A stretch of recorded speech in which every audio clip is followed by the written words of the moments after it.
ഒരു കാരണവശാലും വെള്ളത്തിൽ ഒരാൾ മുങ്ങിത്താഴ്ന്നു കണ്ടാൽ എടുത്ത് ചാടരുത്. കാരണം നിങ്ങളിൽ പല ആളുകളും ധരിച്ചു വെച്ചിട്ടുണ്ടാവും നീന്തൽ അറിയാം, അതുകൊണ്ട് ചാടി ഇറങ്ങി ഒരു ജീവൻ രക്ഷപ്പെടുത്താം എന്ന് വിചാരിച്ച് ഓടിപ്പോയി കഴിഞ്ഞാൽ നിങ്ങളുടെ ജീവൻ അപകടത്തിലാവും. മുങ്ങിത്താഴ്ന്ന ആൾ നിങ്ങളെ പിടിക്കും. നിങ്ങളെ പിടിച്ചു കഴിഞ്ഞാൽ അവിടെ 3 മിനിറ്റിനുള്ളിൽ നിങ്ങൾക്ക് അവനെ കരക്കി എത്തിക്കാൻ കഴിഞ്ഞില്ലെങ്കിൽ നിങ്ങൾ രണ്ടുപേരും വെള്ളത്തിനടിയിലോട്ട് പോയി മുങ്ങി മരിക്കും. നമുക്ക് ഭക്ഷണം കഴിക്കാതെ വേണമെങ്കിൽ 30 ദിവസം ജീവിക്കാം. പക്ഷെ ശ്വാസം എടുക്കാതെ 3 മിനിറ്റിൽ കൂടുതൽ ഒരാൾക്ക് ഈ ഭൂമിയിൽ ജീവിക്കാൻ കഴിയില്ല.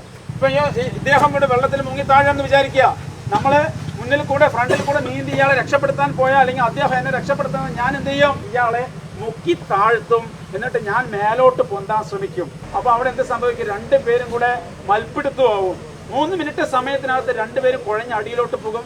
ഈ രണ്ടുപേരും മരിച്ചു പോകും. ഒരാൾ വെള്ളത്തിൽ വീണ് കഴിഞ്ഞാൽ അയാളെ എങ്ങനെയാണ് രക്ഷപ്പെടുത്തേണ്ടത്, എന്തൊക്കെയാണ് മുൻകരുതൽ എടുക്കേണ്ടതെന്ന് പറഞ്ഞു തരാം. ബാക്ക് സ്ട്രോക്ക്, പിറകിലോട്ട് നന്നായി നീന്താൻ കഴിയുന്ന ഒരാൾക്ക് മാത്രമേ ജീവനോടുകൂടി ഒരാളെ രക്ഷപ്പെടുത്തി കൊണ്ടുവരാൻ പറ്റൂ. ഇത് ആദ്യം മനസ്സിലാക്കണം. നല്ല മഴയാണ്, ചുറ്റിലും വെള്ളം മുങ്ങിക്കൊണ്ടിരിക്കുകയാണ്. ധാരാളം അപകടം ഉണ്ടായിക്കൊണ്ടിരിക്കുന്ന ഈ ഒരു സമയത്ത് വെള്ളത്തിൽ പെട്ടാൽ നമുക്ക് എങ്ങനെ അതിൽ നിന്ന് രക്ഷപ്പെടാം, അല്ലെങ്കിൽ എങ്ങനെ ഒരാളെ രക്ഷപ്പെടുത്താം, ഇതിന്റെ കൂടുതൽ ഡീറ്റെയിൽസ് പറഞ്ഞു തരാനായിട്ട് fire and rescue officer Kannadas sir നമ്മുടെ കൂടെ ഉണ്ട്. അതായത് ജലാശയ അപകടങ്ങളിൽ ശ്രദ്ധിക്കേണ്ട ഒരു കാര്യം, നേരിട്ട് കാണുന്ന ആൾക്ക്, വെള്ളത്തിലൊരാൾ അകപ്പെട്ട് കഴിഞ്ഞാൽ അത് ലൈവായിട്ട് ആരാണോ നേരിൽ കാണുന്നത് അവർക്ക് മാത്രമേ ജീവനോടെ രക്ഷപ്പെടുത്താൻ പറ്റൂ.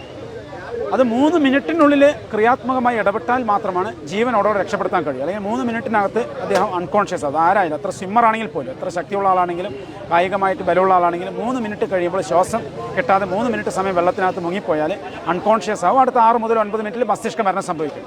അപ്പോൾ ഈ 3 മിനിറ്റിനുള്ളിൽ ആളെ രക്ഷപ്പെടുത്തുന്നതിനുള്ള ടെക്നിക്ക് എന്ന് പറയുന്നത് ഒരു കാരണവശാലും എടുത്ത് ചാടരുത്. വെള്ളത്തിലകപ്പെട്ട ആളുടെ അടുത്തേക്ക് നേരിട്ട് നീന്തിപ്പോയിട്ട് രക്ഷപ്പെടുത്താൻ ശ്രമിക്കുന്നത് റെസ്ക്യൂറിൻ്റെ ജീവൻ അപകടത്തിലാക്കും.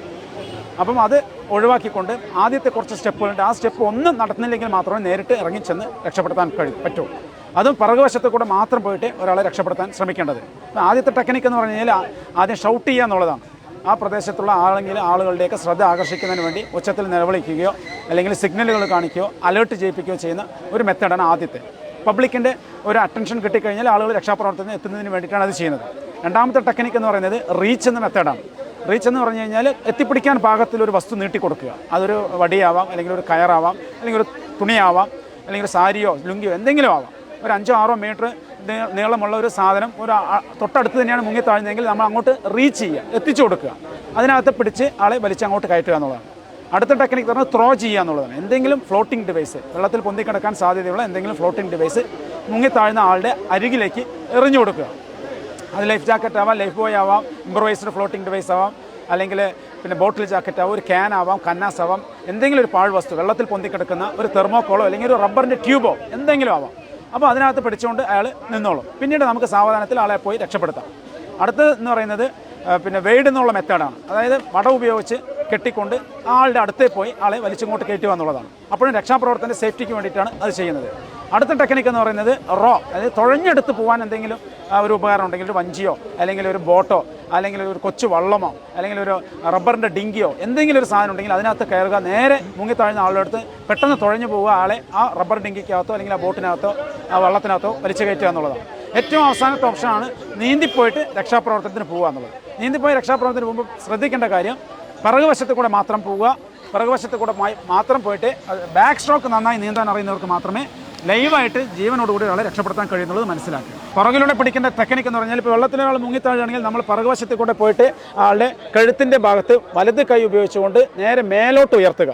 കഴുത്തിൻ്റെ മേലോട്ട് ഉയർത്തുന്നതിനെന്ന് വെച്ചാൽ, ഒന്ന് ഇയാൾ നമ്മളെ പിടിക്കാതിരിക്കണം, കയറി പിടിച്ച് നമ്മളെ കൺട്രോൾ പോകാതിരിക്കാൻ വേണ്ടിയിട്ടാണ് പിറകുവശത്ത് കൂടെ പോകുന്നത്. കാരണം ഇയാൾ പരിഭ്രാന്തരായിട്ട് ശ്വാസം മുട്ടിയിട്ട് ഇയാൾ ശ്വാസം എടുക്കാൻ കഴിയാതെ പരിഭ്രമിച്ച് നിൽക്കുന്ന സമയത്ത് ഫ്രണ്ടിൽ ഒരാൾ വരുമ്പോൾ സ്വാഭാവികമായിട്ട് അയാളെ കയറി പിടിക്കും. അത് ഒഴിവാക്കാൻ വേണ്ടി പിറകുവശത്തെ കൂടെ പോകുന്നു, നമ്മൾ ബാലൻസ് നഷ്ടപ്പെടാതിരിക്കാൻ വലത്തെ കൈ ഉപയോഗിച്ച് കഴുത്ത് മേലോട്ട് പൊക്കുന്നു. അപ്പോൾ ഇദ്ദേഹത്തിൻ്റെ മൂക്കും വായും ജലത്തിൻ്റെ ഉപരിതലത്തിൽ വരും. ഇയാൾക്ക് സാവധാനത്തിൽ ശ്വസിക്കാൻ കഴിയും. ഇയാൾ ശാന്തനായി രക്ഷാപ്രവർത്തനോട് സഹകരിക്കും. എന്നതിന് ശേഷം നമ്മൾ ഇയാളുടെ ബോഡി വെയിറ്റ് ശരീരത്തിൽ ചേർത്ത് പിടിച്ചുകൊണ്ട് ബാക്കിലോട്ട് ഒരു കൈ ഉപയോഗിച്ച് ബാക്ക് സ്ട്രോക്ക് നീന്തിയിട്ട് വേണം കരയിലോട്ട് പോകാൻ. ഇത് വളരെ റിസ്ക് ആയിട്ടുള്ളൊരു സംഭവമാണ്. അതുകൊണ്ടാണ് രക്ഷാപ്രവർത്തനത്തിലെ ഏറ്റവും റിസ്ക് ആയിട്ടുള്ള രക്ഷാപ്രവർത്തനമായിട്ട് ഈ ജലാശയങ്ങളിലെ പിന്നെ അപകടങ്ങളിലെ കണക്കാക്കുന്നത്. രക്ഷാപ്രവർത്തന ജീവൻ തന്നെ അപകടത്തിലാവാൻ സാധ്യതയുള്ളതുകൊണ്ട് ഇത് റെസ്ക്യൂ വർക്കിൽ ഏറ്റവും റിസ്ക് ആയിട്ടുള്ളൊരു വർക്കാണ് ജീവനോടെ വെള്ളത്തിൽ നിന്ന് ഒരാളെ രക്ഷപ്പെടുത്തുക എന്നുള്ളത്.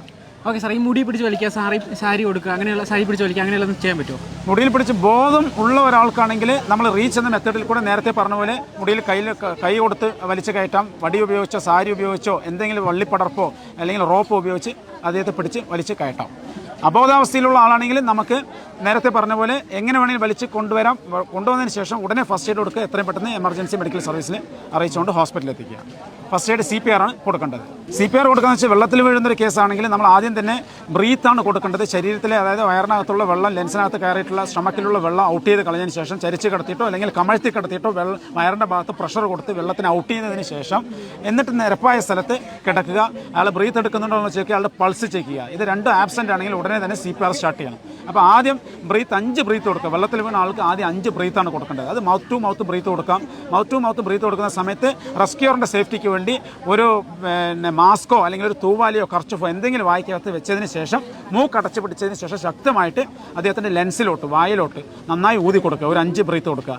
എന്നതിന് ശേഷം അദ്ദേഹത്തിൻ്റെ വാരിയിൽ അവസാനിക്കുന്ന പോയിൻ്റായ സ്റ്റെർണം എന്ന് പറഞ്ഞ പോയിന്റിലേക്ക് നമ്മുടെ മാസ്റ്റർ ഹാൻഡ് വെച്ചുകൊണ്ട് 2 കൈകളും വെച്ചുകൊണ്ട് 30 കംപ്രഷൻ, ഒരു 5 സെൻറ്റിമീറ്ററെങ്കിലും വാരിയിൽ താഴത്തക്ക രീതിയിൽ 30 കംപ്രഷൻ കണ്ടിന്യൂസ് ആയിട്ട് കൊടുക്കുക. വീണ്ടും 5 ബ്രീത്ത് കൊടുത്തുകൊണ്ടേയിരിക്കുക.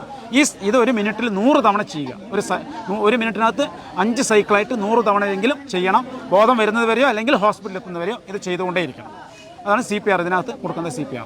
ഓക്കെ, അപ്പോൾ ഇപ്പോൾ വെള്ളത്തിൽപ്പെടുന്ന അപകട മരണങ്ങൾ കൂടിക്കൊണ്ടിരിക്കുകയാണ്. അപ്പോൾ എങ്ങനെ വെള്ളത്തിൽപ്പെട്ട രക്ഷപ്പെടുത്താം, അതുപോലെ CPR എല്ലാം എങ്ങനെ കൊടുക്കാം എന്നുള്ളത് നമുക്ക് കണ്ണദാസൻ സാർ, അതായത് ഫയർ ആൻഡ് റെസ്ക്യൂലെ ഓഫീസറാണ്, അപ്പോൾ സാർ പറഞ്ഞു തന്നു. അപ്പോൾ സാർ താങ്ക് യു.